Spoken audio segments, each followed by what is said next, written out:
ಈ ಶ್ಲೋಕ ನಮಗೆ ಪಾಠ ಆಗಿರುವಂತದ್ದು. ಕ್ಷಿತಿಜ ಸಿತಜ್ಞ ಚಂದ್ರ ರವಿ ಸೌಮ್ಯ ಸಿತಾವನಿಜಾಹ. ಕ್ಷಿತಿಜ ಸಿತಜ್ಞ ಚಂದ್ರ ರವಿ ಸೌಮ್ಯ ಸಿತಾವನಿಜಾಹ. ಕ್ಷಿತಿಜ ಸಿತಜ್ಞ ಚಂದ್ರ ರವಿ ಸೌಮ್ಯ ಸಿತಾವನಿಜಾಹ. ಸುರಗುರು ಮಂದ ಸೌರಿ ಗುರವಶ್ಚ ಗ್ರಹಾಂಶ ಕಪಾಹ. ಸುರಗುರು ಮಂದ ಸೌರಿ ಗುರವಶ್ಚ ಗ್ರಹಾಂಶ ಕಪಾಹ. ಸುರಗುರು ಮಂದ ಸೌರಿ ಗುರವಶ್ಚ ಗ್ರಹಾಂಶ ಕಪಾಹ. ಅಜಮೃಗ ತೌಲಿ ಚಂದ್ರ ಭವನಾದಿ ನವಾಂಶ ವಿಧಿ. ಅಜಮೃಗ ತೌಲಿ ಚಂದ್ರ ಭವನಾದಿ ನವಾಂಶ ವಿಧಿ. ಅಜಮೃಗ ತೌಲಿ ಚಂದ್ರ ಭವನಾದಿ ನವಾಂಶ ವಿಧಿ. ಭವನ ಸಮಾಂಶಕಾಧಿಪತಯ ಸ್ವಗ್ರಹಾತ್ ಕ್ರಮಶಃ. ಭವನ ಸಮಾಂಶಕಾಧಿಪತಯ ಸ್ವಗ್ರಹಾತ್ ಕ್ರಮಶಃ. ಭವನ ಸಮಾಂಶಕಾಧಿಪತಯ ಸ್ವಗ್ರಹಾತ್ ಕ್ರಮಶಃ. ಈ ಶ್ಲೋಕದ ಪದಚ್ಛೇದ. ಕ್ಷಿತಿಜ ಸಿತಜ್ಞ ಚಂದ್ರ ರವಿ ಸೌಮ್ಯ ಸಿತಾವನಿಜಾಹ. ಸುರಗುರು ಮಂದ ಸೌರಿ ಗುರವಃ ಚ ಗ್ರಹಾಂಶ ಕಪಾಹ. ಅಜಮೃಗ ತೌಲಿ ಚಂದ್ರ ಭವನಾದಿ ನವಾಂಶ ವಿಧಿ. ಭವನ ಸಮಾಂಶಕಾಧಿಪತಯ ಸ್ವಗ್ರಹಾತ್ ಕ್ರಮಶಃ. ಈ ಶ್ಲೋಕ ಕೂಡ ನಮಗೆ ಜ್ಯೋತಿಷ್ಯ ಸೋಪಾನದಲ್ಲಿ ಬಂದಿದೆ ಅಂತ ಕಾಣ್ತದೆ ನನಗೆ, ಅಲ್ವಾ? ಬಂದಿದೆ ಅಲ್ಲ? ಬಂದಿದೆ. ಅದೇ ಸರಿ. ಆದ್ರೂ ಹೊಸ ವಿದ್ಯಾರ್ಥಿಗಳಿರೋದ್ರಿಂದ ಪಾಠ ಮಾಡ್ತೇನೆ. ಕ್ಷಿತಿಜ ಸಿತಜ್ಞ ಚಂದ್ರ. ಈಗ ಈ ಶ್ಲೋಕದಲ್ಲಿ ಏನು ಹೇಳ್ತಾ ಇದ್ದಾರೆ ಅಂತ ಹೇಳಿದ್ರೆ, ಯಾರು ಯಾರು ಯಾವ ರಾಶಿಗಳಿಗೆ ಅಧಿಪತಿಗಳು ಅಂತೇಳಿ ಹೇಳ್ತಾ ಇದ್ದಾರೆ. ಜ್ಯೋತಿಷ್ಯರೆಲ್ಲ ಪ್ರಶ್ನೆ ಹೇಳಬೇಕಾದ್ರೆ ನೀವು ಕೇಳಿರ್ಬೋದು ಪಕ್ಕ. ಈ ಭವನಾಧಿಪತಿ, ಈ ರಾಶಿ ಅಧಿಪತಿ ಕುಜ, ಈ ರಾಶಿ ಅಧಿಪತಿ ಶುಕ್ರ, ಹೀಗೆಲ್ಲ ಹೇಳ್ತಾರೆ. ಹಾಗೆ ರಾಶಿಯ ಅಧಿಪತಿಗಳು ಯಾರು? ಹೇಗೆ ನಮ್ಮ ಮನೆಯ ಒಡೆಯ ಯಾರು ಅಂತ ನಾವು ಹೇಗೆ ಒಂದೊಂದು ಮನೆ ಒಂದೊಂದು ರಾಶಿಗಳು ಅಂತ ಹೇಳಿದ್ರೆ ಅದಕ್ಕೆ ಹೆಸರೇ ಗೃಹ ಅಂತೇಳಿ. ರಾಶಿ ಕ್ಷೇತ್ರ ಗ್ರಹರ್ಷಭಾನಿ ಭವನಂಚ ಏಕಾರ್ಥ ಸಂಪ್ರತ್ಯಯ ಅಥವಾ ಸಂಪ್ರತ್ಯಯ ಅಂತೂ ಗೃಹ ಅಂತ ಹೇಳುವಂಥದ್ದು ಕೂಡ ರಾಶಿಗೆ ಹೆಸರು, ಅಂದ್ರೆ ಮನೆ ಅಂತೇಳಿ ಅರ್ಥ. ಹಾಗಿದ್ರೆ ಒಂದೊಂದು ಗ್ರಹಗಳಿಗೆ ಯಾರು ಅಧಿಪತಿಗಳು?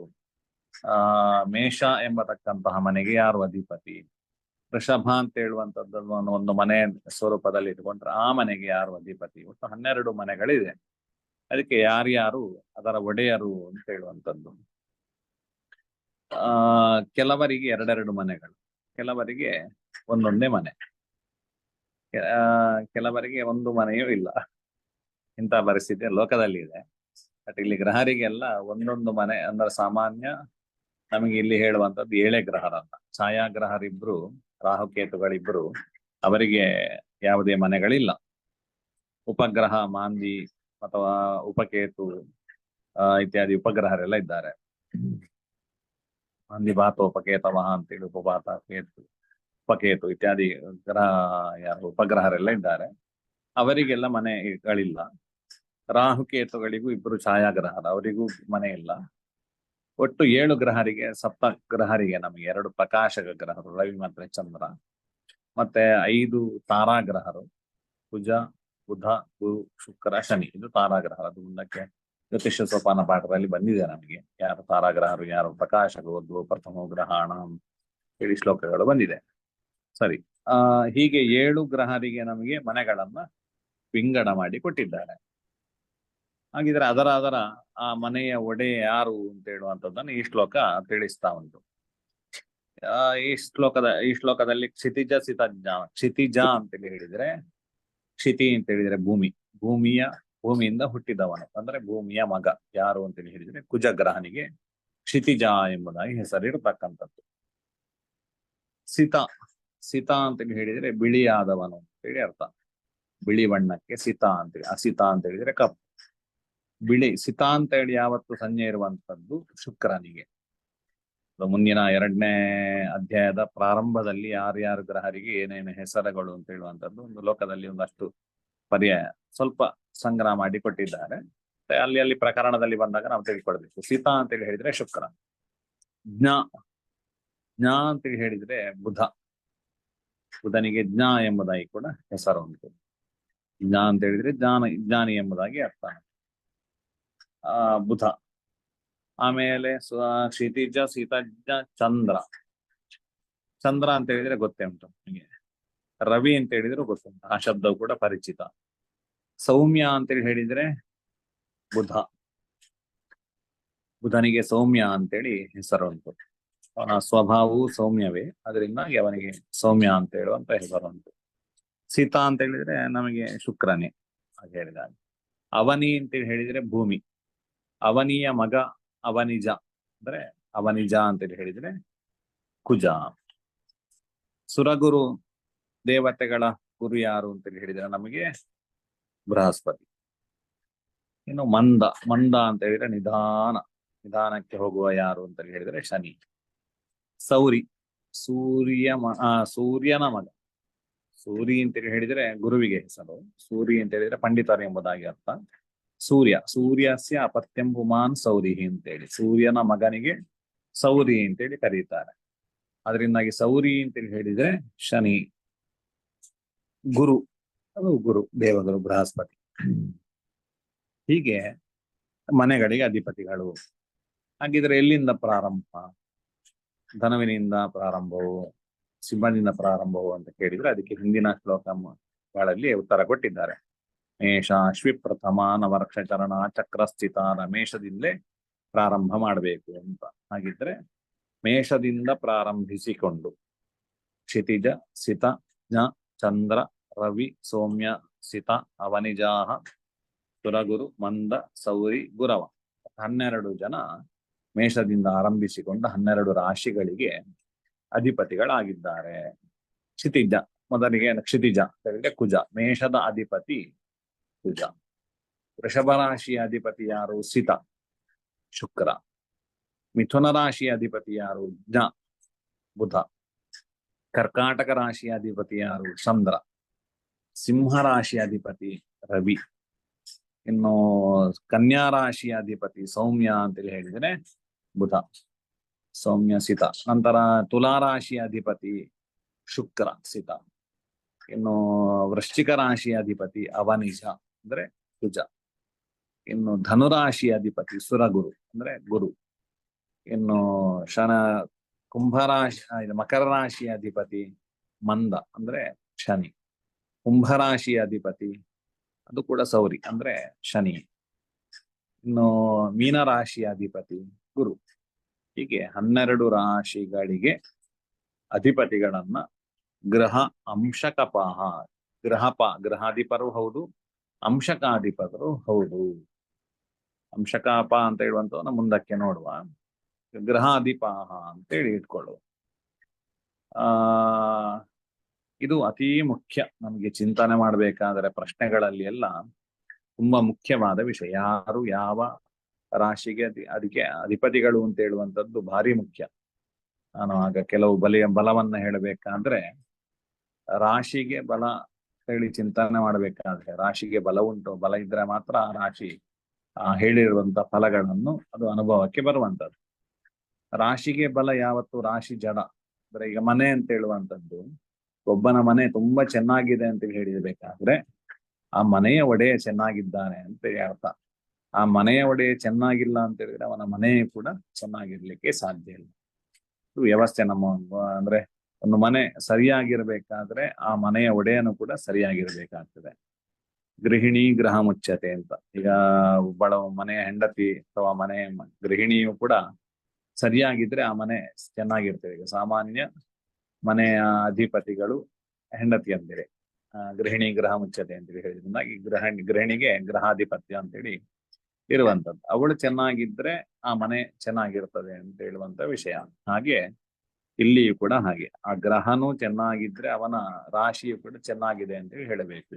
ಅದರಿಂದಾಗಿ ಜಾತಕದಲ್ಲಿ ನಾವು ಅಥವಾ ಪ್ರಶ್ನೆಗಳಲ್ಲಿ ಚಿಂತನೆ ಮಾಡಬೇಕಾಗಿದ್ರೆ ರಾಶಿ ಅಧಿಪತಿಯ ಜ್ಞಾನಗಳು ಅತೀ ಮುಖ್ಯ ನಮಗೆ.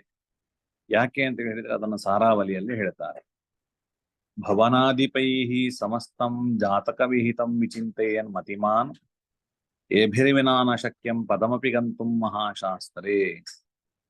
ಒಂದು ಯಾರು ರಾಶಿ ಅಧಿಪತಿ ಅಂತೇಳಿ ತಿಳ್ಕೊಳ್ಳದಿದ್ರೆ ಅವನಿಗೆ ಒಂದು ಹೆಜ್ಜೆಯು ಕೂಡ ಜ್ಯೋತಿಷ್ಯ ಎಂಬತಕ್ಕಂತಹ ಮಹಾಶಾಸ್ತ್ರದಲ್ಲಿ ಮುಂದುವರಿಲಿಕ್ಕೆ ಸಾಧ್ಯ ಇಲ್ಲ. ಆದ್ರಿಂದಾಗಿ ರಾಶಿ ಅಧಿಪತಿ ಯಾರು ಅಂತ ಹೇಳುವಂಥದ್ದನ್ನ ಭವನಾಧಿಪೈಹಿ ಸಮಸ್ತಂ ಜಾತಕ ವಿಹಿತಂ ವಿಚಿಂತೆಯೇನ್ ಮತಿಮಾನ್. ಆ ಭವನಾಧಿಪನಿಗೆ ಏನೆಲ್ಲ ಹೇಳಿದ್ದಾರೆ ವಿಷಯಗಳು, ಅದೆಲ್ಲವನ್ನು ಕೂಡ ಚಿಂತಿಸಿಕೊಂಡೇ ಜ್ಯೋತಿಷ್ಯ ಶಾಸ್ತ್ರದಲ್ಲಿ ಮುಂದುವರಿಬೇಕು ಅಂತೇಳಿ. ಹಾಗಿದ್ರೆ ವನಾಧಿಪತಿಗೆ ಹೇಳಿದ ವಿಷಯವನ್ನು ಚಿಂತನೆ ಮಾಡಬೇಕಾಗಿದ್ರೆ ವನಾಧಿಪತಿ ಯಾರು ಅಂತ ಹೇಳುವಂಥದ್ದು ನಮಗೆ ಮೊದಲಿಗೆ ಗೊತ್ತಾಗ್ಬೇಕಾಗ್ತದೆ. ಅದರಿಂದಾಗಿ ಈ ಶ್ಲೋಕ ಭವನಾಧಿಪತಿಗಳು, ರಾಶಿ ಅಧಿಪತಿಗಳು ಯಾರು ಎಂಬುದನ್ನ ವರಾಹಮಿರಾಚಾರ್ಯರು ಈ ಶ್ಲೋಕದಲ್ಲಿ ತಿಳಿಸಿದ್ದಾರೆ. ಹಾಗಿದ್ರೆ ನಮಗೆ ಮೇಷರಾಶಿಗೆ ಕುಜ, ಮೇಷ ಮತ್ತೆ ವೃಶ್ಚಿಕ ರಾಶಿಗಳಿಗೆ ಕುಜ, ತುಲಾ ಮತ್ತೆ ವೃಷಭ ರಾಶಿಗಳಿಗೆ ನಮಗೆ ಶುಕ್ರ, ಮಿಥುನ ಮತ್ತೆ ಕನ್ಯಾ ರಾಶಿಗಳಿಗೆ ಬುಧ, ಮೀನ ಮತ್ತೆ ಧನುರಾಶಿಗಳಿಗೆ ಗುರು, ಮಕರ ಮತ್ತೆ ಕುಂಭ ರಾಶಿಗಳಿಗೆ ಶನಿ, ಚಂದ್ರನಿಗೆ ಕರ್ಕಾಟಕ ರಾಶಿ, ಸೂರ್ಯನಿಗೆ ಸಿಂಹ ರಾಶಿ. ಅವರಿಬ್ಬರಿಗೆ ಒಂದೊಂದೇ ರಾಶಿಗಳು. ಉಳಿದ 5 ತಾರಾಗ್ರಹರಿಗೆ ಎರಡೆರಡು ರಾಶಿಗಳನ್ನ ಆಧಿಪತ್ಯವನ್ನ ಹೇಳ್ತಾರೆ. ಅವರಿಗೆ ಎರಡೆರಡು ಮನೆ.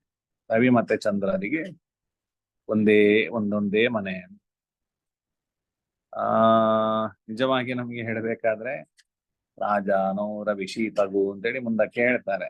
ರಾಜ ಮತ್ತೆ ರಾಣಿ ಯಾರು ಅಂತ ಕೇಳಿದ್ರೆ ರಾಜಕಾರಕತ್ವ ಇರತಕ್ಕಂಥದ್ದು ಇಬ್ಬರಿಗೆ, ರವಿ ಮತ್ತೆ ಚಂದ್ರರಿಗೆ ಅಂತ. ಅಂದ್ರೆ ಅವರಿಗಿಬ್ಬರಿಗೆ ಒಂದೊಂದೇ ಮನೆ, ಅವರೆಲ್ಲರಿಗೂ ಹಂಚಿದ್ದಾರೆ ಅಂತ ಮುಂದಿನ ಇದರಲ್ಲಿ ಬರ್ತದೆ, 2ನೇ ಅಧ್ಯಾಯದಲ್ಲಿ ಬರ್ತದೆ. ಸರಿ, ಆವಾಗ ನೋಡುವ ಅದರ ಬಗ್ಗೆ. ಅಂತೂ ಒಂದು ಕ್ಷೇತ್ರದ ಅಧಿಪತಿಗಳು ಅಂತ ಹೇಳಿದ್ರೆ ಚಂದ್ರ ಮತ್ತೆ ರವಿ. ಉಳಿದವರೆಲ್ಲರಿಗೂ ಕೂಡ ಎರಡೆರಡು ಕ್ಷೇತ್ರಗಳ ರಾಶಿಗಳ ಅಧಿಪತಿಗಳಾಗಿದ್ದಾರೆ. ಇದರಲ್ಲಿ ಹೇಳಬೇಕಾದ್ರೆ ನಮಗೆ ದಶಾಧ್ಯಾಯಲ್ಲಿ ಹೇಳ್ತಾರೆ ನಮ್ಗೆ. ಅಲ್ಲಿ ಗ್ರಹಾಧಿಪ ಅಂತೇಳಿ ಗ್ರಹರ ಅಧಿಪರು ಅಂತೇಳಿ ಹೇಳಿದ್ದಾರೆ. ಅದನ್ನು ಯಾಕೆ ಹೇಳಿದ್ದಾರೆ ಅಂತ ಹೇಳಿದ್ರೆ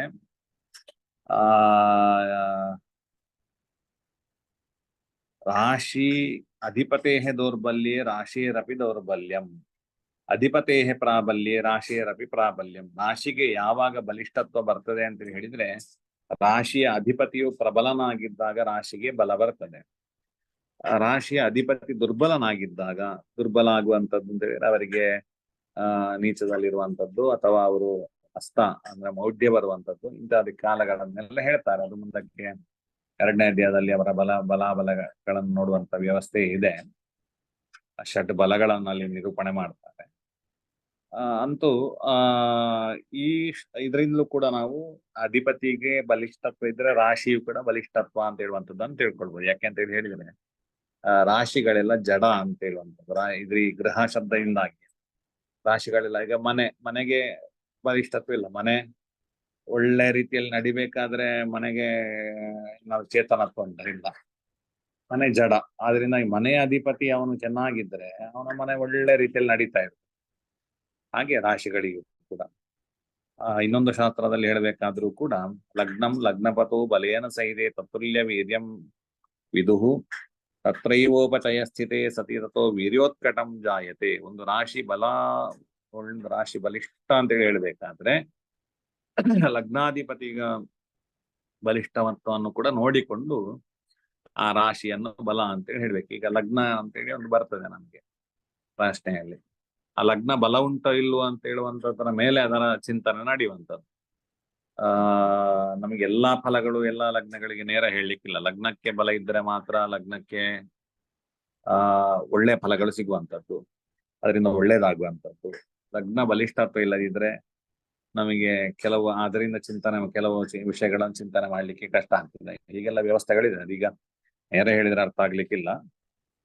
ಪ್ರಶ್ನೆಯಲ್ಲಿ ಕೂತಾಗ ಅರ್ಥ ಆಗ್ತದೆ, ಅಥವಾ ಒಂದು 3-4 ಅಧ್ಯಾಯ ಪಾಠ ಆದಾಗ ಮತ್ತೆ ಅರ್ಥ ಆಗ್ಬೋದು ನಮಗೆ.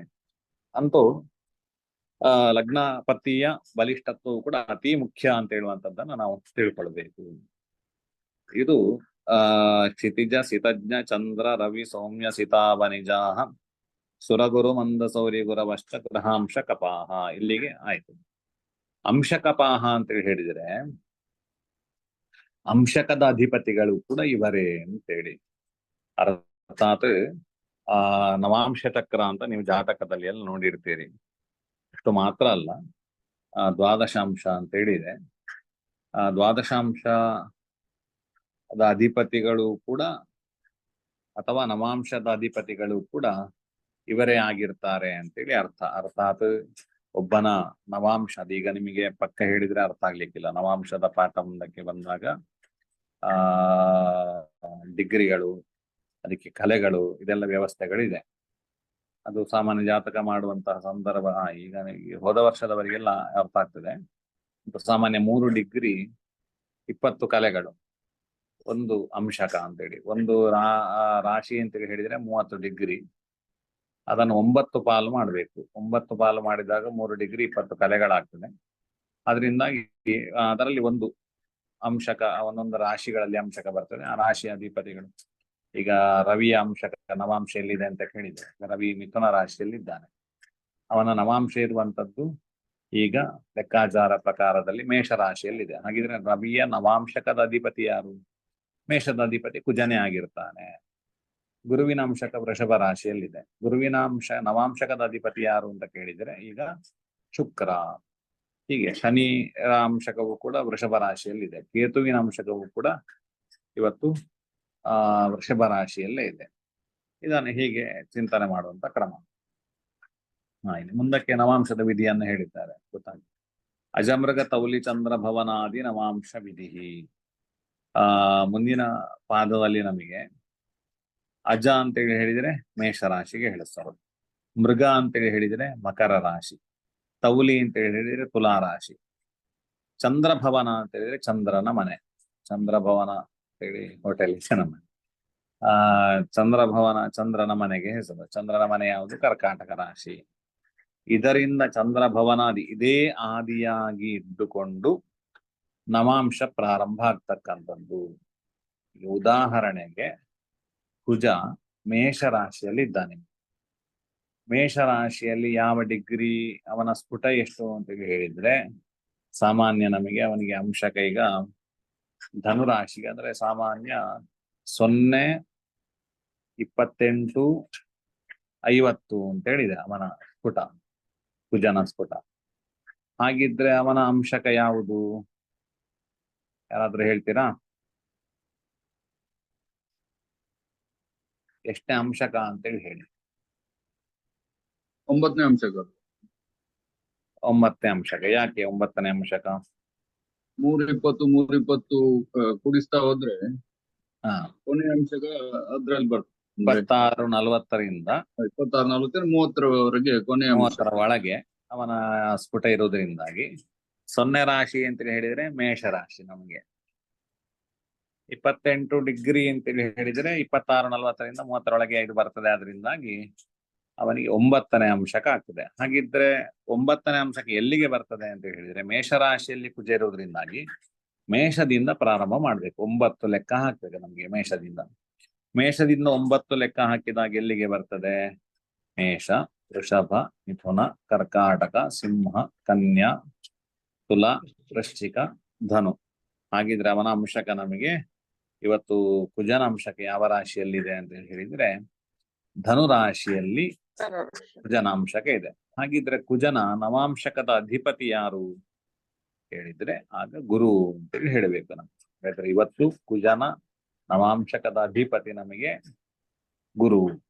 ಮೇಷರಾಶಿಯಲ್ಲಿ ಕುಜ ಇರುವುದರಿಂದಾಗಿ ಅವನಿಗೆ ಮೇಷದಿಂದ ನಾವು ನವಾಂಶವನ್ನು ಆರಂಭ ಮಾಡಿದ್ದೇವೆ. ಈಗ ಇವತ್ತು ಗುರು ವೃಷಭ ರಾಶಿಯಲ್ಲಿದ್ದಾನೆ. ವೃಷಭ ರಾಶಿಯಲ್ಲಿ ಗುರು ಇದ್ರೆ ಗುರುವಿನ ಈಗ ಅಂಶಕ ನಮಗೆ 5ನೇ ಅಂಶಕದಲ್ಲಿ ಗುರು ಇದ್ದಾನೆ. ಇವತ್ತು ಸಾಮಾನ್ಯ 13 ಡಿಗ್ರಿ 20 ಕಲೆಯಿಂದ 16 ಡಿಗ್ರಿ 40 ಕಲೆಯ ಒಳಗಡೆ ಗುರು ಇದ್ದಾನೆ. ಆದ್ರಿಂದಾಗಿ 5ನೇ ಅಂಶಕದಲ್ಲಿ ಇದ್ದಾನೆ. ಹಾಗಿದ್ರೆ 5ನೇ ಅಂಶಕ ಎಲ್ಲಿಗೆ ಬರಬೇಕು? ಬೇರೆ ವೃಷಭ ಅಂತೇಳಿ ಹೇಳಿದ್ರೆ ವೃಷಭದಿಂದ ಲೆಕ್ಕ ಹಾಕ್ಬೇಕು. ವೃಷಭ, ಮಿಥುನ, ಕರ್ಕಾಟಕ, ಸಿಂಹ, ಕನ್ಯಾ ಅಂತ ಹೇಳಿ ಹೇಳ್ಬೇಕು. ಕನ್ಯಾ ಆದ್ರೆ ಅದು ತಪ್ಪಾಗ್ತದೆ ಹಾಗೆ ಹೇಳಿದ್ರೆ. ಅದರಿಂದಾಗಿ ಹಾಗಿದ್ರೆ ವೃಷಭ ರಾಶಿಯಿಂದಲೇ ನವಾಂಶಕ ಆರಂಭ ಆಗುದಲ್ಲ. ಮೇಷರಾಶಿಗೆ ಮೇಷರಾಶಿಯಿಂದ ಆರಂಭ. ವೃಷಭ ರಾಶಿಗೆ ಅದನ್ನೇ ಹೇಳಿದ ಅಜ ಮೃಗ. ವೃಷಭ ರಾಶಿಗೆ ಮಕರ ರಾಶಿಯಿಂದ ಅಂಶಕವನ್ನ ಲೆಕ್ಕ ಮಕರ. ಹಾಕ್ಬೇಕು. ಹೌದು, ಮಕರ ರಾಶಿಯಿಂದ 5ನೇ ಅಂಶಕ್ಕೆ ಎಲ್ಲಿಗೆ ಬರ್ತದೆ? 1, 2, 3, 4, 5 ವೃಷಭ. ವೃಷಭ ರಾಶಿಗೆ ವೃಷಭ. ಅಂಶಕ ಬರ್ತದೆ. ಹಾಗಿದ್ರೆ ಗುರು ಇವತ್ತು ವೃಷಭ ರಾಶಿಯಲ್ಲಿ ಸ್ಥಿತಿ ಅವನದ್ದು, ವೃಷಭ ರಾಶಿಯಲ್ಲಿ ಅಂಶಕವೂ ಕೂಡ ಇದೆ. ಇನ್ನು ಮಿಥುನ ರಾಶಿಯಲ್ಲಿ ಇವತ್ತು ರವಿ ಇದ್ದಾನೆ. ರವಿಗೆ ಅಂಶಕ ಈಗ 7ನೇ ಅಂಶಕದಲ್ಲಿ ರವಿ ಇದ್ದಾನೆ. ಮಿಥುನ ರಾಶಿಯಲ್ಲಿ ರವಿ 7ನೇ ಅಂಶಕದಲ್ಲಿದ್ದಾನೆ ಅಂತ ಹೇಳಿದ್ರೆ ಯಾವ ರಾಶಿಯಲ್ಲಿ ಅವನ ಅಂಶಕ ಬರ್ತದೆ ಅಂತ ಹೇಳಿದ್ರೆ ತುಲಾ ಮಿಥುನ ರಾಶಿಯಲ್ಲಿ. ಟೌಲಿ ಇಲ್ಲ ಮಕರ. ತುಲಾ ರಾಶಿ. ಟೌಲಿ ಕುಂಭರಾಶಿ. ಸರಿ, ಈಗ ಇನ್ನೊಂದು 4 ರಾಶಿ ಹೇಳಿದ್ರೆ 12 ರಾಶಿ ಆಗ್ತದೆ. ಇರ್ಲಿ, ಇದೇ ಪಾಠ ಆಗ್ತಾ ಇರೋದಷ್ಟೇ ಅಲ್ವಾ? ನೀವು ಹೇಳಿದ್ರಲ್ಲಿ ಖಂಡಿತ ತಪ್ಪಿಲ್ಲ. ನಿಮ್ಮ ಅಭಿಪ್ರಾಯದ ನಿಮಗೆ ಮನಸ್ಸಿಗೆ ಬಂದದನ್ನ ಹೇಳಿ, ತಪ್ಪಾದ್ರೂ ತೊಂದ್ರೆ ಇಲ್ಲ. ಸುಮ್ನೆ ಕೂಡೋದಕ್ಕಿಂತ ಏನಾದ್ರೂ ಒಂದು ರಾಶಿ ಹೇಳ್ಬೇಕು, ಆಯ್ತಾ? ಬಟ್ ಹೇಗೆ ಅಂತ ಹೇಳಿದ್ರೆ ಈಗ ಮಿಥುನದಿಂದ ಈಗ ನಮ್ಗೆ ಸಾಮಾನ್ಯ 7ನೇ ರಾಶಿ ಅಂತ ಹೇಳಿದ್ರೆ ತೌಲಿ ರಾಶಿ 5ನೇ ರಾಶಿ ಬರ್ತದೆ. ತೌಲಿ ಮಿಥುನ ರಾಶಿಯಿಂದ 7ನೇ ಅಂಶಕ ಅಂತ ಹೇಳಿದ್ರೆ ಮಿಥುನ ರಾಶಿಯಿಂದ 7ನೇ ರಾಶಿ ಯಾವುದು? ಧನು ರಾಶಿ ಬರ್ತದೆ ಅಲ್ವಾ? ಮಿಥುನ ರಾಶಿಗೆ ಮಿಥುನ ರಾಶಿಯಿಂದ ಲೆಕ್ಕ ಮಾಡಿದ್ರೆ 7ನೇ ರಾಶಿಯಾಗಿ ಧನು ರಾಶಿ ಬರ್ತದೆ. ಆದ್ರೆ ಮಿಥುನ ರಾಶಿಗೆ ಅಂಶಕ ಪ್ರಾರಂಭ ಎಲ್ಲಿಂದ ಅಂತ ಕೇಳಿದ್ರೆ ತೌಲಿ ಅಂದ್ರೆ ತುಲಾ ರಾಶಿಯಿಂದ ಪ್ರಾರಂಭ. ತುಲಾ ರಾಶಿಯಿಂದ 7ನೇ ರಾಶಿ ಯಾವುದು ಲೆಕ್ಕ ಹಾಕಿ ಹೇಳಿ. ಮೀನ. ಮೀನ. ಮೀನ. ಮೇಷ. ಮೇಷ. ಸರಿ, ಯಾವ್ದೀಗ ಡೌಟ್? ಮೀನ ಮೇಷ ಎಣಿಸ್ತಾ ಕೊಟ್ರೆ ಆಗ್ಲಿಕ್ಕಿಲ್ಲ. ಯಾವ್ದು ಒಂದೇ. ಇಲ್ಲ ಮೇಷ. ಮೇಷ. ಮೇಷರಾಶಿ. ಮೇಷ. ಸರಿ, ಮೀನ ಮೇಷ ಎಣಿಸೋದು ಅಂತೇಳಿ ಉಂಟಲ್ಲ, ಹಾಗೆ ಆಗ್ತದೆ ಪರಿಸ್ಥಿತಿ. ಸರಿ, ಮೇಷರಾಶಿ 7ನೇ ರಾಶಿ ಮೇಷರಾಶಿ ಆಗ್ತದೆ, ಆಯ್ತಾ? ತುಲಾ ರಾಶಿಯಿಂದ 7ನೇ ರಾಶಿ ಮೇಷರಾಶಿ ಆಗ್ತದೆ. ಅದರಿಂದ ಇವತ್ತು ಮೇಷರಾಶಿಯಲ್ಲಿ ರವಿಯ ಅಂಶಕ ಇದೆ ಅಂತೇಳಿ ಹೇಳ್ಬೇಕು. ಇನ್ನು ಕರ್ಕಾಟಕ ರಾಶಿಯಲ್ಲಿ ಇವತ್ತು ಚಂದ್ರ ಇದ್ದಾನೆ, ಬುಧ ಇದ್ದಾನೆ, ಶುಕ್ರ ಇದ್ದಾನೆ. ಯಾರಾದ್ರೂ ಒಬ್ಬರನ್ನ ತಗೊಳ್ಳುವ. ಈಗ ಬುಧನನ್ನು ತಗೊಳ್ಳುವ. ಬುಧ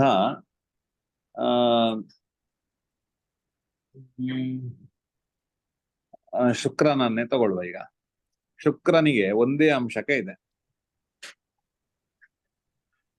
ಬುಧನಿಗೆ ಎಷ್ಟು ಕರ್ಕಾಟಕ. ಅಂಶಕ ಇದೆ? ಯಾವುದು? ಚಂದ್ರಭವನ ಕರ್ಕಾಟಕ ಬರುತ್ತೆ. ಚಂದ್ರಭವನ ಕರ್ಕಾಟಕ. ಹಾಗಾದ್ರೆ 1ನೇ ಅಂಶಕದಲ್ಲಿ ಶುಕ್ರ ಇದ್ದಾನೆ ಅಂತ ಹೇಳಿದ್ರೆ ಅವನ ಅಂಶಕ್ಕೆ ಎಲ್ಲಿಗೆ ಹೇಳಬೇಕು ನಾವು?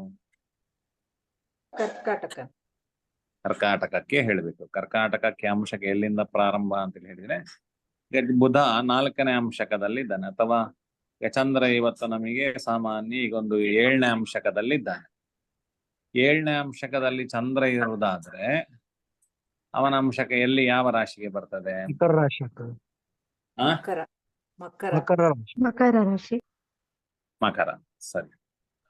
ಹಾಗೆ ಬುಧನಿಗೆ ಈಗ ಬುಧನಿಗೆ 6ನೇ ರಾಶಿಯಲ್ಲಿ ಅಂಶಕ ಇರುವಂತದ್ದು. ನಮ್ಮ ಲೆಕ್ಕ ಪ್ರಕಾರದಲ್ಲಿ ಒಂದು 9ನೇ ರಾಶಿಯಲ್ಲಿ ಅಂಶಕ ಉಂಟು ಅಂತೇಳಿ ಹೇಳುವ. ಯಾವ ರಾಶಿಯಲ್ಲಿ ಬರ್ತದೆ ಬುಧನ ಅಂಶಕ? ಮೀನ. ಮೀನ. ಆಕ್ಚುಲಿ ಇವತ್ತು 5ನೇ ರಾಶಿಯಲ್ಲಿ ಅಂಶಕ ಇದೆ ಅವನಿಗೆ. ಹಾಗಿದ್ರೆ ಯಾವ ರಾಶಿಯಲ್ಲಿ ಇದ್ದಾನೆ ಅವನು ಅಂಶಕದಲ್ಲಿ? ವೃಶ್ಚಿಕ. ವೃಶ್ಚಿಕ. ವೃಶ್ಚಿಕ ರಾಶಿಯಲ್ಲಿ ಇದ್ದಾನೆ. ಸರಿ, ಬುಧನ ಅಂಶಕ ಇವತ್ತು ವೃಶ್ಚಿಕ ರಾಶಿಯಲ್ಲಿ ಇದೆ. 5ನೇ ಅಂಶಕ ಅವನಿಗೆ ಇವತ್ತು ಇರುವಂತ. ಹಾಗಿದ್ರೆ ಕರ್ಕಾಟಕ ರಾಶಿಗೆ ಕರ್ಕಾಟಕದಿಂದ ಆರಂಭ ನವಾಂಶಕ. ಈಗ ನಮಗೆ ಸಿಂಹ ರಾಶಿಯಲ್ಲಿ ಒಬ್ಬ ಗ್ರಹ ಇದ್ದಾನೆ ಅಂತ ಹೇಳ್ಕೊಳ್ಳಿ. ಈಗ ಪ್ರಕೃತದಲ್ಲಿ ಇಲ್ಲ, ಉದಾಹರಣೆಗೆ ತಗೊಳ್ಳೋದಾದ್ರೆ ಸಿಂಹ ರಾಶಿಯಲ್ಲಿ ಈಗ ಶನಿ ಇದ್ದಾನೆ. ಶನಿಗೆ ಅಂಶಕ ನಮಗೆ 6ನೇ ಅಂಶಕದಲ್ಲಿ ಶನಿ ಇದ್ದಾನೆ. ಹಾಗಿದ್ರೆ ಸಿಂಹ ರಾಶಿ 6ನೇ ಅಂಶಕ ಎಲ್ಲಿಗೆ ಬರ್ತದೆ? ಕನ್ಯಾ ರಾಶಿ. ಕನ್ಯಾ. ಮೇಷದಿಂದ ಶುರು ಮಾಡ್ಬೇಕು. ಹೌದು, ಕನ್ಯಾ ರಾಶಿ. 6ನೇ ರಾಶಿ ಕನ್ಯಾ ರಾಶಿ. ಸರಿ, ಅರ್ಥ ಆಗದಿದ್ದವರು ಖಂಡಿತ ಕೇಳಬಹುದು, ಆಯ್ತಾ?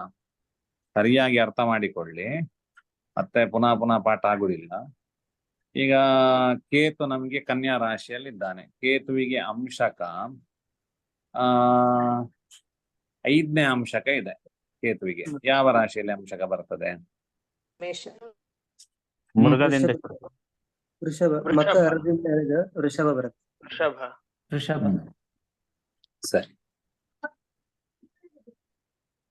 ಯಾವುದರೀಗ ವೃಷಭವ ಮೇಷವ? ವೃಷಭ. ವೃಷಭ ರಾಶಿ ಸರಿ ಉತ್ತರ. ಹಾಗೆ ನಮಗೆ ತುಲೆಗೆ ತುಲೆಯಿಂದಲೇ ಅಂಶಕ ಆರಂಭ, ಅಜ ಮೃಗ ತೌಲಿ ಅಂತ. ಈಗ ಮೇಷರಾಶಿಗೆ ಅಜದಿಂದ ಆರಂಭ, ವೃಷಭ ರಾಶಿಗೆ ಮೃಗದಿಂದ ಅಂಶಕಗಳ ಆರಂಭ, ಮಿಥುನ ರಾಶಿಗೆ ತುಲೆಯಿಂದ ಅಂಶಕಗಳ ಆರಂಭ, ಕರ್ಕಾಟಕ ರಾಶಿಗೆ ಚಂದ್ರ ಭವನ ಅಂದ್ರೆ ಕರ್ಕಾಟಕದಿಂದಲೇ ಆರಂಭ, ಸಿಂಹ ರಾಶಿಗೆ ಮೇಷದಿಂದಲೇ ನಮಗೆ ಅಂಶಕಗಳು ಆರಂಭ, ಇನ್ನು ಕನ್ಯಾ ರಾಶಿಗೆ ನಮಗೆ ಮಕರದಿಂದ ಅಂಶಕಗಳು ಆರಂಭ, ತುಲಾ ರಾಶಿಗೆ ತುಲೆಯಿಂದಲೇ ಆರಂಭ, ಪುನಃ ವೃಶ್ಚಿಕ ರಾಶಿಗೆ ಚಂದ್ರಭವನ ಅರ್ಥಾತ್ ಕರ್ಕಾಟಕ ರಾಶಿಯಿಂದ ಅಂಶಕಗಳು ಆರಂಭ. ಇನ್ನು ಧನುರಾಶಿಗೆ ಅಜ ಮೇಷದಿಂದ ಅಂಶಕಗಳು ಆರಂಭ, ಅಜ ಮೃಗ ತೌಲಿ ಚಂದ್ರಭವನ, ಅಜ ಮೃಗ ತೌಲಿ ಚಂದ್ರಭವನ, ಅಜ ಮೃಗ ತೌಲಿ ಚಂದ್ರಭವನ ಅಂತ ಹೇಳಿ ರೀತಿಯಲ್ಲಿ ನಾವು ಅಂಶಕಗಳ ಪ್ರಾರಂಭಕ್ಕೆ ಇಟ್ಕೊಳ್ಬೇಕು. ಹಾಗಿದ್ರೆ ಮಕರ ರಾಶಿಗೆ ಮಕರ ರಾಶಿಯಿಂದಲೇ ಆರಂಭ ಆಗ್ತದೆ. ಕುಂಭ ರಾಶಿಗೆ ತೌಲಿ ಅಂದ್ರೆ ತುಲೆಯಿಂದ ಆರಂಭ, ಮೀನ ರಾಶಿಗೆ ಚಂದ್ರಭವನ ಅರ್ಥಾತ್ ಕರ್ಕಾಟಕ ರಾಶಿಯಿಂದ ಅಂಶಕಗಳು ಪ್ರಾರಂಭ ಆಗ್ತದೆ. ಹಾಗಿದ್ರೆ ಈ ಅಂಶಕಗಳ ಅಧಿಪತಿಗಳು ಯಾರು ಅಂತ ಹೇಳಿದ್ರೆ ಅದು ಯಾವ ರಾಶಿಯಲ್ಲಿ ಬರ್ತದೆ ಅಂತೇಳಿ ನೋಡಿಕೊಂಡು ಅದರದ್ದೇ ಅಧಿಪತಿಗಳು ಅಂಶಕಕ್ಕೂ ಕೂಡ ಅಧಿಪತಿಗಳು ಆಗಿರ್ತಾರೆ. ನವಾಂಶ ವಿಧಿ ಮಾತ್ರ ನಮಗೆ ಪ್ರಾರಂಭ ಆಗುವಂಥದ್ದು ಮೇಷರಾಶಿಗೆ ಮೇಷದಿಂದ ಪ್ರಾರಂಭ, ವೃಷಭ ರಾಶಿಗೆ ಮಕರದಿಂದ ಪ್ರಾರಂಭ. ಇದು ಸಾಮಾನ್ಯ ನಮಗೆ ರೌಂಡ್ ಬರುವಂತದ್ದೇ ವ್ಯವಸ್ಥೆ. ಹೇಗೆ ಅಂತ ಹೇಳಿದ್ರೆ ನಿಮಗೆ ಮೇಷದಿಂದ 9ನೇ ಅಂಶಕ್ಕೆ ಸಾಮಾನ್ಯ 9 ಅಂಶಕಗಳು, ನವಾಂಶ ಅಂತ ಹೇಳಿದ್ರೆ 9 ಅಂಶಕಗಳು. ಮೇಷರಾಶಿಯಿಂದ ಆರಂಭ ಮಾಡಿದ ಅಂಶಕಗಳು ಎಲ್ಲಿಗೆ ಎಂಡ್ ಆಗ್ತದೆ? ನಮಗೆ ಧನುರಾಶಿಗೆ ಎಂಡ್ ಆಗ್ತದೆ. ಪುನಃ ವೃಷಭ ರಾಶಿ ಅಂಶಕಗಳು ಎಲ್ಲಿಂದ ಪ್ರಾರಂಭ? ಮಕರದಿಂದ ಪ್ರಾರಂಭ. ಮಕರದಿಂದ 9 ಎಲ್ಲಿಯವರೆಗೆ ಬರ್ತದೆ ನಿಮಗೆ? ಎಲ್ಲಿವರೆಗೆ? ಕನ್ಯಾವರೆಗೆ ಬರ್ತದೆ. ಹಾಗಿದ್ರೆ ವೃಷಭ ರಾಶಿ ಕನ್ಯೆಗೆ ಮುಗಿಯಿತು. ಇದು ಮಿಥುನ ರಾಶಿಗೆ ಎಲ್ಲಿಂದ ಪ್ರಾರಂಭ? ತುಲೆಯಿಂದ ಪ್ರಾರಂಭ. ಹೌದು, ತುಲೆಯಿಂದ ಎಲ್ಲಿವರೆಗೆ ಅದು? ಮಿಥುನದವರೆಗೆ.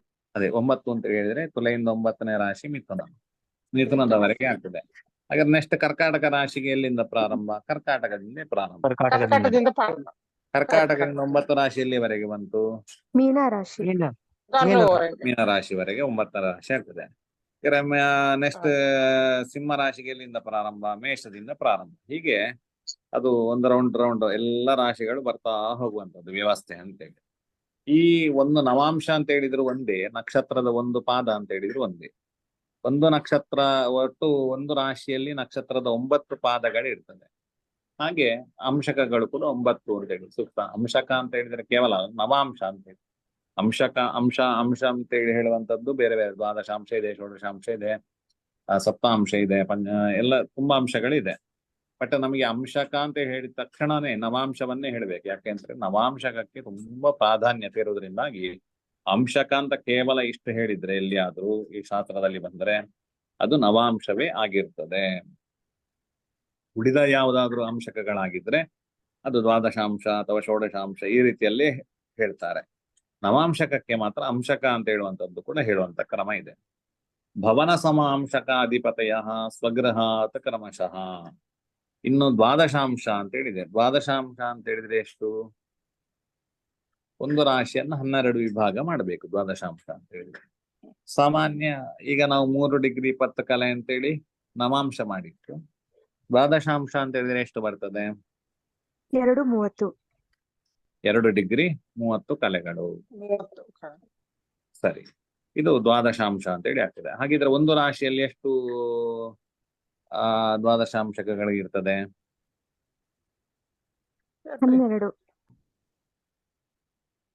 12. ಉಳಿದವರೆಗೂ ಆನ್ಸರ್ ಉಂಟಾ? 9 ಸರ್. 12. ಅದೇ 12 ಇರ್ತದೆ. ಆಯ್ತು, ಸಂಶಯ ಬೇಡ. ಸರಿ, 12 ಇರ್ತದೆ. 12 ಸರಿಯಾದದ್ದು. 12 ಇರೋದ್ರಿಂದಲೇ ಅದನ್ನು ದ್ವಾದಶಾಂಶಕ ಅಂತ ಹೇಳಿ ಕರೆಯುವಂಥದ್ದು. 12ನೇ ಒಂದು ಭಾಗವನ್ನ ದ್ವಾದಶಾಂಶ ಅಂತ ಕರೀತಾರೆ. ಹಾಗಿದ್ರೆ ಒಂದು ರಾಶಿಯಲ್ಲಿ 12 ಇರಲೇಬೇಕು ಅಲ್ವಾ? ಹಾಗಿದ್ರೆ ನಮಗೆ ಮೇಷಕ್ಕೆ ಎಲ್ಲಿಂದ ದ್ವಾದಶಾಂಶಕ ಪ್ರಾರಂಭ ಅಂತ ಹೇಳಿದ್ರೆ ಮೇಷದಿಂದ ಪ್ರಾರಂಭ. ವೃಷಭ ರಾಶಿಗೆ ಎಲ್ಲಿಂದ ದ್ವಾದಶಾಂಶಕ ಪ್ರಾರಂಭ? ವೃಷಭದಿಂದ ವೃಷಭದಿಂದಲೇ ಹಾ, ವೃಷಭದಿಂದಲೇ ಪ್ರಾರಂಭ. ವೃಷಭದಿಂದಲೇ ಪ್ರಾರಂಭ. ನಮ್ಮ ನವಾಂಶಕ ಬೇರೆ ವೃಷಭ ರಾಶಿಗೆ ಮಕರದಿಂದ ಪ್ರಾರಂಭ, ಆದ್ರೆ ದ್ವಾದಶಾಂಶ ಮಾತ್ರ ವೃಷಭದಿಂದಲೇ ಪ್ರಾರಂಭ. ಮಿಥುನಕ್ಕೆ ಮಿಥುನದಿಂದ ಅಂದ್ರೆ ಸ್ವಗ್ರಹಾತ್ ಕ್ರಮಶಃ ತನ್ನ ಮನೆಯಿಂದಲೇ 12 ಮನೆಗಳನ್ನು ಹೇಳಬೇಕು. ಈಗ ಮೇಷರಾಶಿಯಲ್ಲಿ 11ನೇ ದ್ವಾದಶಾಂಶ ಉಂಟು ಅಂತೇಳಿ ಹೇಳ್ಕೊಳ್ವಾ. ಎಲ್ಲಿಗೆ ಬರ್ತದೆ ಅದು 11ನೇ ದ್ವಾದಶಾಂಶ? ಕುಂಭರಾಶಿ. ಕುಂಭ. ಮೇಷರಾಶಿಯಿಂದ 11ನೇ ರಾಶಿ ಯಾವುದು ಅದು ನೋಡ್ಕೊಂಡು ಕುಂಭರಾಶಿ. ಕರ್ಕಾಟಕ ರಾಶಿಗೆ 8ನೇ ದ್ವಾದಶಾಂಶ ಉಂಟು. ಈಗ ಹೇಳಿದವರೇ ಹೇಳ್ಬೇಡಿ, ಬೇರೆ ಯಾರಾದ್ರೂ ಹೇಳಿ. ಕುಂಭ ಕುಂಭ ಹಾ, ಕುಂಭ ಸರಿಯಾ? ಕುಂಭ ಸರಿ ಸರಿ ಕುಂಭ ಸರಿ, ನೀವು ಹೇಳಿದ್ರಿ ಅಂತೇಳಿ ಸರಿ ಅಲ್ವಾ? ಆಗಲ್ಲ, ಅಲ್ಲಿ ನೋಡ್ತಾ ಇದ್ರಲ್ಲ. ಸರಿ, 8ನೇ ರಾಶಿ ನಮಗೆ ಕರ್ಕಾಟಕ ರಾಶಿಯಿಂದ 8ನೇ ರಾಶಿ ಅಲ್ಲಿಂದಲೇ ಪ್ರಾರಂಭ ಆದ್ರಿಂದಾಗಿ ಕುಂಭರಾಶಿ ಕುಂಭ 8ನೇ ದ್ವಾದಶಾಂಶ ಆಗ್ತದೆ. ತುಲಾ ರಾಶಿಗೆ 10ನೇ ದ್ವಾದಶಾಂಶ ಎಲ್ಲಿ ಬರ್ತದೆ? ರಾಜಲಕ್ಷ್ಮಿ ಅವ್ರ ಮೇಡಮ್ ಅನ್ನು ಬಿಟ್ಟು, ಮತ್ತೊಬ್ಬರ ಮೇಡಮ್ ಅನ್ನು ಬಿಟ್ಟು ಸಿಂಹರಾಶಿ. ಕರ್ಕಾಟಕ ನೀವ್ ಹೇಳಿಕ್ಕೆ ಈಗ ನಿಮಗೆ ಅಭ್ಯಾಸ ಆದವರು ಹೇಳಿ. ಕರ್ಕಾಟಕ ಸರಿ. ಕರ್ಕಾಟಕ. ಸರಿ, ಉಳಿದವರೆಲ್ಲರಿಗೆ ಅರ್ಥ ಆಗಿದೆ ಅಲ್ಲ? ಯಾರಿಗಾದ್ರೂ ಅರ್ಥ ಆಗಿದ್ರೆ ಕೇಳಿ, ಆಯ್ತಾ? ಆಚಾರ್ಯ ನನಗೆ ಒಂದ್ ಸ್ವಲ್ಪ ಗೊತ್ತಾಗ್ಲಿಲ್ಲ. ಏನ್ ಗೊತ್ತಾಗ್ಲಿಲ್ಲ? ಇದು 12ಕ್ಕೆ 12 ಅಂಶ ಅಂತ ಹೇಳಿದ್ರಲ್ಲ ಈಗ. ಹೌದು. ಸೊ ಅಲ್ಲಿಂದ ನಾವು 8ನೇ ಅಂಶ ಅಂತಂದ್ರ ಈಗ ನಾನು ಹೇಗೆ ಎಣಿಸ್ಬೇಕು ಅಂತ ಗೊತ್ತಾಗ್ಲಿಲ್ಲ. ಸರಿ ಸರಿ, ನಾಳೆ ಬೋರ್ಡ್ ಇಟ್ಕೊಂಡು ಪಾಠ ಮಾಡ್ತೇನೆ. ಸರಿ ಆಚಾರ್ಯ. ಅದೇ ಸರಿ ಸರಿ. ಈ ನವಾಂಶಗಳನ್ನ ಒಮ್ಮೆ ನೀವೇ ಸರಿಯಾಗಿ ಹೇಗೆ ಅರ್ಥ ಮಾಡ್ಕೊಳ್ಬೇಕು ಅಂತ ಹೇಳಿದ್ರೆ ಚೆನ್ನಾಗಿತ್ತು. ಅದೇ ನಾಳೆ ಬೋರ್ಡ್ ಇಟ್ಕೊಂಡು ಪಾಠ ಮಾಡ್ತಾ. ನಾಳೆ ನೋಡ್ತೇನೆ, ಊರಲ್ಲಿ ಇದ್ರೆ ಬೋರ್ಡ್ ಇಟ್ಕೊಳ್ತೇನೆ. ಒಂದು ನಿಶ್ಚಯ ಇಲ್ಲ ಮನೆಯಲ್ಲಿರೋದು, ಇಲ್ಲದಿದ್ರೆ ಮುಂದಕ್ಕೆ ಬೋರ್ಡ್ ಇಟ್ಕೊಂಡು ಒಂದು ದಿವಸ ಎಕ್ಸ್ಪ್ಲೇನ್ ಮಾಡ್ತೇನೆ. ಆಯ್ತು. ನವಾಂಶ ಸ್ಪಷ್ಟ ಆಯ್ತು, ಆದ್ರೆ ದ್ವಾದಶಾಂಶನೇ ಸರಿ, ಸ್ವಲ್ಪ. ದ್ವಾದಶಾಂಶ ಅಂತ ಹೇಳಿದ್ರೆ ಏನಿಲ್ಲ, ಒಂದು ರಾಶಿಯಲ್ಲಿ ಎಷ್ಟು ಡಿಗ್ರಿಗಳು ಇರ್ತದೆ? 12 30 ಇರುತ್ತೆ ಒಂದು ರಾಶಿಯಲ್ಲಿ. ಒಂದು ಅದನ್ನ ರಾಶಿಯಲ್ಲಿ 30 12 ಡಿಗ್ರಿ. ಭಾಗಿಸಿದಾಗ 230 ಬರುತ್ತೆ. 2 ಡಿಗ್ರಿ 30 ಕಲೆ ಅಂತೇಳಿ ಬರ್ತದೆ ಅಲ್ವಾ? ಹೌದು. ಈಗ ರವಿಯ ಸ್ಫುಟ, ರವಿಗ್ರಹನ ಸ್ಫುಟ ನಾನಾಗೆ ಹೇಳಿದ ಹಾಗೆ 2 ರಾಶಿ 22 ಡಿಗ್ರಿ 10 ಕಲೆ ಅಂತೇಳಿ 45 ಉಂಟು ಅಂತ ಹೇಳಿ ಇಟ್ಕೊಳ್ಳುವ. 2, 22, 45 ಅಂತ ಹೇಳಿ ಇಟ್ಕೊಳ್ಳುವ. 2, 22, 45 ಅಂತೇಳಿ ಹೇಳಿ ಆದ್ರೆ ದ್ವಾದಶಾಂಶಕ್ಕೆ ಎಲ್ಲಿಗೆ ಬರ್ತದೆ ರವಿಯದ್ದು? ಎಷ್ಟನೇ ದ್ವಾದಶಾಂಶಕ್ಕೆ ಆಗ್ತದೆ ಮೊದಲಿಗೆ ಕಂಡುಹಿಡಿಬೇಕು ನಾವು. ಅಂದ್ರೆ ಈಗ ಅದ ರಾಶಿನ ನಾವು ಕಲೆಯನ್ನು ಇಲ್ಲಿ ರಾಶಿ ಬೇಡ, ರಾಶಿಯನ್ನು ಬಿಟ್ಟು ಬಿಡುವ. ಈ ದ್ವಾದಶಾಂಶಕ್ಕೆ ಕಂಡು ಹಿಡಿಬೇಕಾದ್ರೆ ನಮಗೆ ರಾಶಿಯ ತುಂಬಾ ಅಗತ್ಯತೆ ಇರುವುದಿಲ್ಲ. 2 ರಾಶಿ ಬಿಟ್ಟು ಬಿಡು. ಈಗ ಒಂದು ರಾಶಿಯಲ್ಲಿ ಅವನು 22 ಡಿಗ್ರಿ 45 ಕಲೆಯಲ್ಲಿ ಇದ್ದಾನೆ ರವಿ, ಯಾವುದೋ ಒಂದು ರಾಶಿಯಲ್ಲಿ. ಹಾಗಿದ್ರೆ ಎಷ್ಟನೇ ದ್ವಾದಶಾಂಶಕದಲ್ಲಿ ಇದ್ದಾನೆ? 11 ಇಲ್ಲ, ನೀವು ಬೇರೆಯವ್ರು ಹೇಳ್ಬೇಡಿ, ಈಗ ಅರ್ಥ ಆಗದಿದ್ದವ್ರು ಮಾತ್ರ ಹೇಳಿ. 11 ತಪ್ಪು 11 ತಪ್ಪು. ನೀವು 22 ಅಂತ ಹೇಳಿದ್ರಲ್ಲ, 22ನೇ ಡಿಗ್ರಿ ಅಲ್ಲ? ಹೌದು, 22ನೇ ಡಿಗ್ರಿ 45. 12 36 ಅಂದ್ರೆ 3 ಡಿಗ್ರಿ ಬಂತು. ಆಮೇಲೆ 12 3 ಅಂದ್ರೆ 17. 10ನೇ ಸರಿ, 10ನೇ ಡಿಗ್ರಿ 10ನೇ ಡಿಗ್ರಿ 10ನೇ ದ್ವಾದಶಾಂಶ 10ನೇದು ಬರುತ್ತೆ. 10ನೇದು ಸರಿ ಉತ್ತರ. ಯಾಕೆ ಅಂತ ಹೇಳಿದ್ರೆ 2.5 ಡಿಗ್ರಿ ಮಾಡಿದಾಗ ಎಷ್ಟಾಯ್ತು? 5. ಹಾಗಿದ್ರೆ 2 ಭಾಗಗಳಿಗೆ 5 ಡಿಗ್ರಿ 2 ವಿಭಾಗಗಳಿಗೆ ಹೋಯ್ತು. 10ಕ್ಕೆ 4 ಹೋಯ್ತು, 15ಕ್ಕೆ 6 ಹೋಯ್ತು, 20ಕ್ಕೆ 8 ದ್ವಾದಶಾಂಶಗಳು ಹೋಯ್ತು. ಇನ್ನು 22:30 ಕಲೆಗಳಿಗೆ 9ನೆಯದ್ದು ಹೋಯಿತು. ಇದು 22:45 ಆದ್ರಿಂದಾಗಿ 22:30 ನಂತರ ಆದ್ರಿಂದಾಗಿ ಸರಿ 10ನೆಯದ್ದು ಆಗ್ತದೆ. ಅಂದ್ರೆ 25ರ ಒಳಗೆ ಆದ್ರಿಂದಾಗಿ ಇದು 10ನೆಯದ್ದು ದ್ವಾದಶಾಂಶಕ ಆಗ್ತದೆ. ಈಗ ನಮಗೆ ರಾಶಿ ಬೇಕು. ಯಾವ ರಾಶಿಯಲ್ಲಿದ್ದಾನೆ ರವಿ?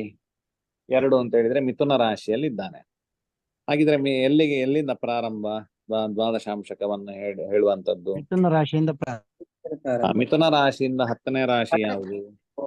10ನೇ ಮನೆ ಗೊತ್ತಾಯ್ತು. ಮೀನರಾಶಿ. ಯಾವುದು? ಮೀನರಾಶಿ. ಅದರಿಂದಾಗಿ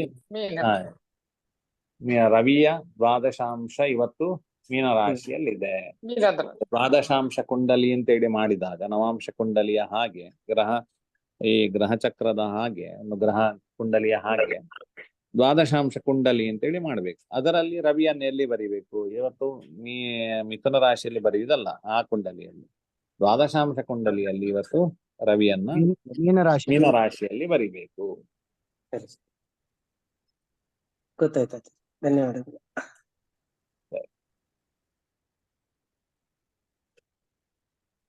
ಸರಿ, ಹಾಗಿದ್ರೆ ಎಲ್ಲರಿಗೂ ಕೂಡ ಶುಭರಾತ್ರಿ. ನಮಸ್ಕಾರ ಗುರು. ನಮಸ್ತೆ.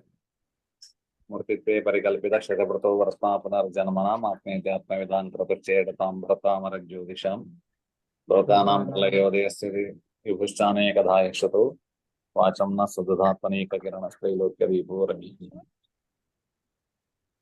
ಧನ್ಯವಾದ.